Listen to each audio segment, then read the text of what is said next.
Assalamualaikum warahmatullahi wabarakatuh. Kami dari kelompok 11 akan memaparkan materi kami bertemakan tindak pidana korupsi.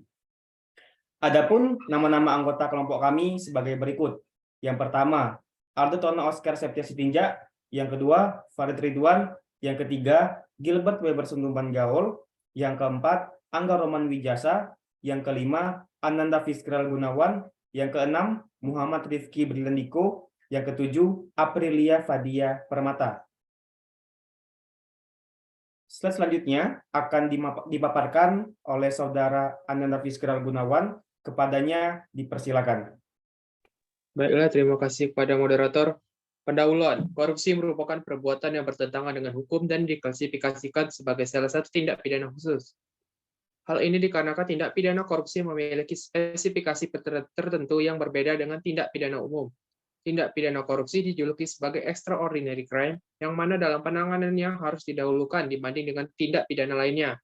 Korupsi dapat dikatakan sebagai suatu penyimpangan dalam kehidupan sosial dan bernegara yang sudah banyak dikaji dan dikritisi oleh para ahli hingga filosof.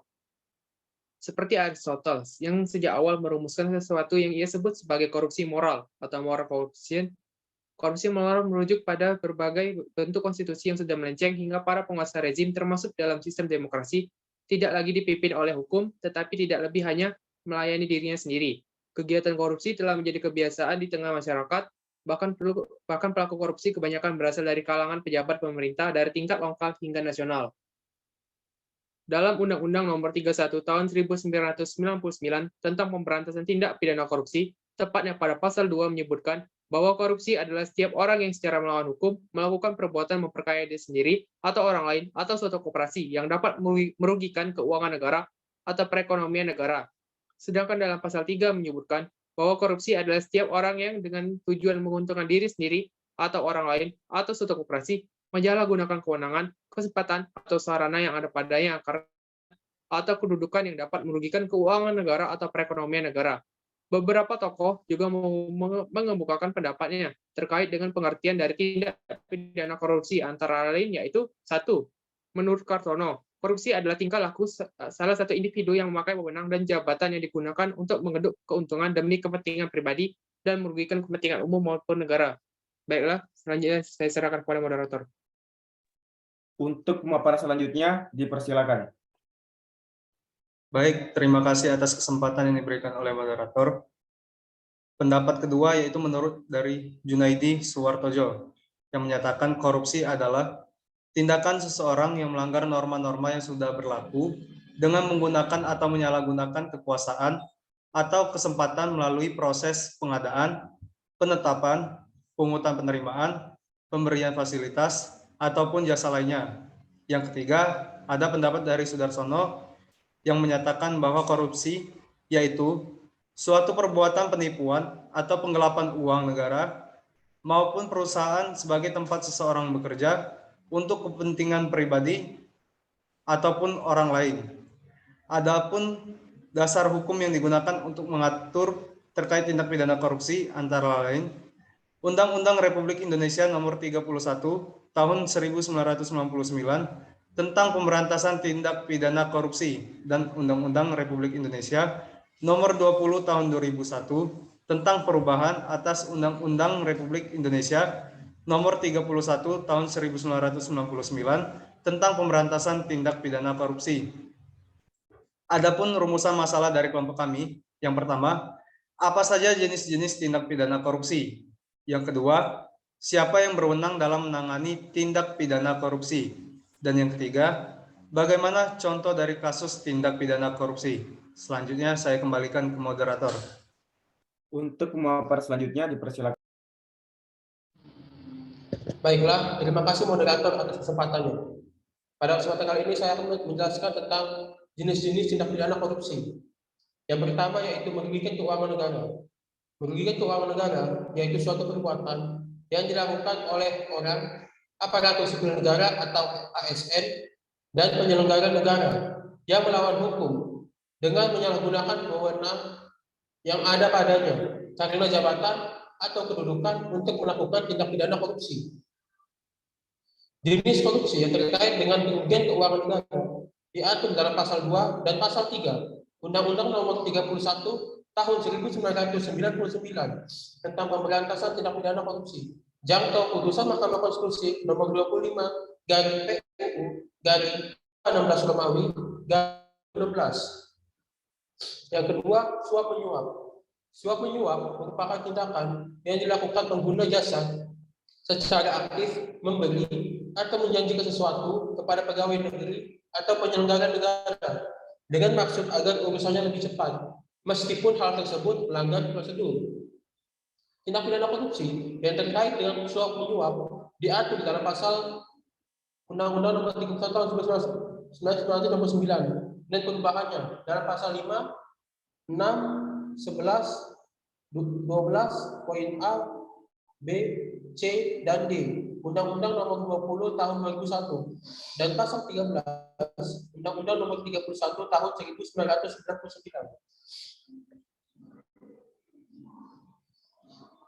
Yang ketiga, penggelapan dalam jabatan. Penggelapan dalam jabatan adalah tindakan dengan sengaja menggelapkan uang atau surat berharga, melakukan pemalsuan buku-buku atau daftar-daftar khusus untuk pemeriksaan administrasi, merobek dan menghancurkan barang bukti suap untuk melindungi pemberi suap, dan lain-lain.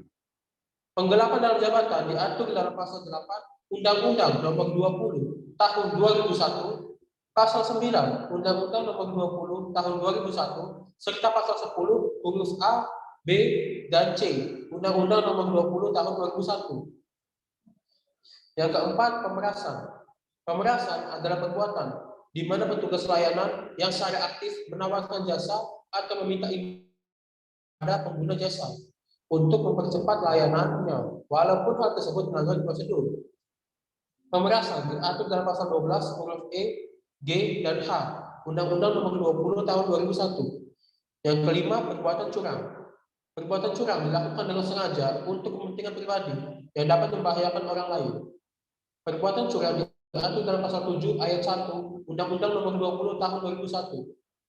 Selanjutnya saya serahkan kepada moderator. Untuk pemaparan selanjutnya dipersilakan. Baiklah, terima kasih sebelumnya kepada moderator atas kesempatannya. Yang selanjutnya adalah benturan kepentingan dalam pengadaan. Benturan kepentingan dalam pengadaan berdasarkan pasal 12 huruf I Undang-Undang Nomor 20 Tahun 2001, yaitu ketika pegawai negeri atau penyelenggara negara secara langsung ataupun tidak langsung dengan sengaja turut serta dalam pemborongan, pengadaan, atau persewaan, padahal ia ditugaskan untuk mengurus atau mengawasinya. Yang selanjutnya adalah gratifikasi. Berdasarkan pasal 12B ayat 1 Undang-Undang Nomor 20 Tahun 2001, setiap gratifikasi kepada pegawai negeri atau penyelenggara negara dianggap pemberian suap apabila berhubungan dengan jabatannya dan yang berlawanan dengan kewajiban atau tugasnya. Terdapat sanksi pidana bagi pegawai negeri atau penyelenggara negara yang menerima gratifikasi, sebagaimana telah disebutkan di atas, yaitu pidana penjara seumur hidup atau pidana penjara paling singkat 4 tahun dan paling lama 20 tahun, dan pidana denda paling sedikit 200 juta rupiah dan paling banyak 1 miliar rupiah. Yang selanjutnya adalah pihak yang berwenang menangani korupsi. Yang pertama adalah kepolisian. Kepolisian Republik Indonesia memiliki wewenang untuk melakukan penyelidikan dan penyidikan dalam suatu perkara pidana, termasuk dengan perkara pidana kasus korupsi. Kewenangan Kepolisian Republik Indonesia dalam hal ini telah diatur dalam Undang-Undang Nomor 2 Tahun 2002 tentang Kepolisian Negara Republik Indonesia, Undang-Undang Nomor 8 Tahun 1981 tentang Hukum Acara Pidana, dan Instruksi Presiden Republik Indonesia Nomor 5 Tahun 2004 tentang percepatan pemberantasan korupsi. Pihak lain yang diberikan kewenangan untuk menangani tindak pidana korupsi adalah Kejaksaan Agung Republik Indonesia. Tugas dan fungsi dari Kejaksaan Republik Indonesia tercantum dalam Undang-Undang Nomor 8 Tahun 1981 tentang Hukum Acara Pidana dan Undang-Undang Nomor 16 Tahun 2004 tentang Kejaksaan Republik Indonesia. Selanjutnya, dalam Undang-Undang Nomor 30 Tahun 2002 mengatur tentang pembentukan suatu lembaga bernama Komisi Pemberantasan Tindak Pidana Korupsi (KPK). Kewenangan dari lembaga Komisi Pemberantasan Korupsi yakni melakukan koordinasi dan supervisi termasuk melakukan penyidikan maupun penuntutan. Baiklah, selanjutnya saya serahkan kembali ke moderator. Untuk pemaparan selanjutnya dipersilakan. Baiklah, terima kasih moderator. Saya akan membacakan contoh kasus tindak pidana korupsi. Pada Juli 2015, KPK menetapkan Surya Dharma sebagai tersangka dalam kasus baru.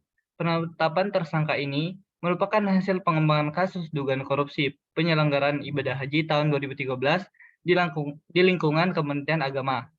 Proses hukum terhadap Surya Dharma pun berjalan. Dia dituntut selama 11 tahun penjara oleh Jaksa Penuntut Umum KPK. Selain itu, dia dituntut membayar denda sebesar 750 juta, subsidi 6 bulan kurungan. Surya Dharma saat itu dianggap merugikan keuangan negara sebesar 27.283.090.068 rupiah dan 17.967.405 rial Saudi. Hal yang memberatkan tuntutan terhadap Surya Dharma adalah karena mantan Menteri Agama tersebut dianggap jaksa berbelit-belit dalam menyampaikan keterangan, serta tidak mengakui dan menyelesaikan perbuatannya. Pada Senin 11 Januari tahun 2016, vonis hukuman untuk Surya Dharma diketuk. Ia terbukti melanggar 3 Undang-Undang Nomor 31 Tahun 1999 sebagaimana diubah dengan Undang-Undang Nomor 2001 Junto Pasal 55 Ayat 1 ke 1 Junto Pasal 65 Ayat 1 KUHP. Majelis Hakim Tindak Pidana Korupsi atau Tipikor menjatuhi pidana 6 tahun penjara. Selain itu, Surya Dharma juga diwajibkan membayar denda sebesar 300 juta, subsidi 3 bulan kurungan. Vonis tersebut lebih ringan dari tuntutan jaksa yang meminta Surya Dharma dihukum 11 tahun penjara. Berdasarkan putusan Pengadilan Negeri Jakarta Pusat 93-PID.Sus/2015-PN.JKT.PST. Atas vonis yang dijatuhkan kepadanya, Surya Dharma tak terima. Dia lantas mengajukan banding ke Pengadilan Tinggi DKI Jakarta. Pada tanggal 2 Juni 2016, Pengadilan Tinggi DKI menolak permohonan banding tersebut. Hukuman Surya Dharma justru ditambah 4 tahun dan menjadi 10 tahun penjara. Berdasarkan putusan Pengadilan Tinggi Jakarta nomor 25-PID-TPK-2016-PT.DKI, Surya Dharma tak mengajukan kasasi atas hukumannya. Namun pada tahun 2019, dia sempat mengajukan peninjauan kembali atau PK dan ditolak oleh MA atau Mahkamah Agung berdasarkan putusan Mahkamah Agung nomor 302 PK-PID.Sus.2018. Belum genap 10 tahun menjalani masa hukuman, Surya Dharma pun mendapatkan bebas bersyarat pada Selasa tanggal 6 September tahun 2002 dan dia dibebaskan dari lapas kelas 1 Sukamiskin, Jawa Barat. Baiklah, saya kembalikan kepada moderator. Untuk pemaparan selanjutnya dipersilakan. Baiklah, terima kasih moderator atas kesempatannya. Saya akan melanjutkan terkait dengan analisis kasus. Menurut kelompok kami, putusan pidana penjara selama 6 tahun bagi terdakwa masih kurang tepat. Seharusnya terdakwa dipidana penjara sesuai tuntutan jaksa, yaitu 11 tahun karena mengacu pada pasal 3 Undang-Undang Nomor 31 Tahun 1999 bahwa ancaman maksimal pidana penjara yaitu 20 tahun. Selain itu, perbuatan terdakwa telah merugikan uang negara yang tidak sedikit.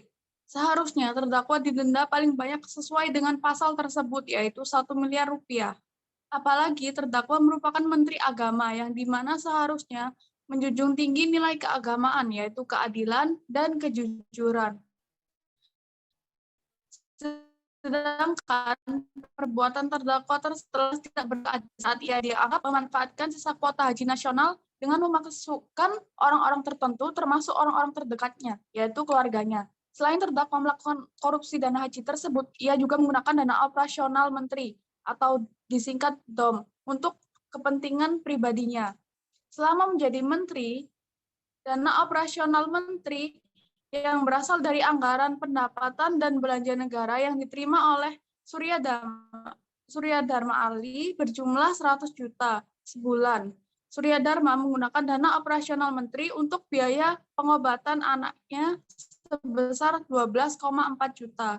Selain itu, ia juga membayar ongkos transportnya beserta keluarga dan ajudan ke Singapura untuk liburan sebesar Rp95.830. Ia juga menggunakan dana tersebut dalam membayar biaya pengurusan visa, membeli tiket pesawat, pelayanan di bandara, transportasi, dan akomodasi untuk dia beserta keluarga dan ajudan ke Australia sebesar Rp206.833.050. Kepergiannya ke Australia sekaligus untuk mengunjungi putrinya, Serlita Nabila, yang menempuh pendidikan di sana.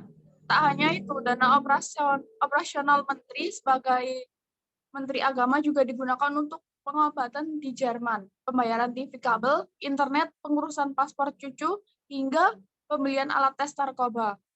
Artinya, dalam hal ini ada perbarengan tindak pidana, dan kami setuju terdakwa diberi pembebasan bersyarat, karena sesuai dengan persyaratan telah menjalani masa pidana paling singkat 2/3, dengan ketentuan 2/3 masa pidana tersebut paling sedikit 9 bulan.